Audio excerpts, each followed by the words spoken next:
ఆలస్యం చేయకుండా విశ్వప్రసాద్ గారిని మాట్లాడాల్సిందిగా కోరుకుంటున్నాము. ఫస్ట్ కంగ్రాచులేషన్స్ విశ్వప్రసాద్ గారు. అందరికి నమస్కారం అండి. So I want to thank all the audience అండి ఈ సినిమాని ఇంత బాగా ఆదరించేందుకు. And I want to thank media for promoting this. నేను లాస్ట్ టైం ఫస్ట్ టీజర్ ఈవెంట్లోనే చెప్పినాను, అంటే శ్రీ విష్ణుని అంటే మనం కమల్ హాసన్తో పోల్చడంలో అంటే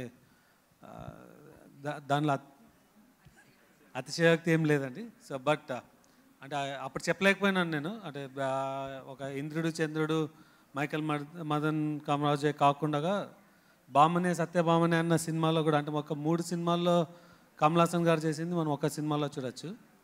సో యాజ్ ఎ కంటెంట్ అంటే వీ ఫీల్ వెరీ ప్రౌడ్ అని చెప్పినాను. So and we're there right now. So ఇదంతా చేయడానికి ఆసిత్ శ్రీ విష్ణు చాలా వర్క్ చేసినారు. నేను చేసింది జస్ట్ ఒక ప్రొడక్షన్గా సపోర్ట్ చేయడం మాత్రమే.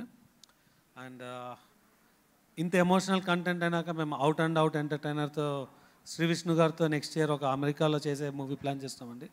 అలాగనే ఆసిత్తో ఇంకొక మూవీ నెక్స్ట్ ఇయర్ చేస్తున్నాము. So we look forward. Thank you so much.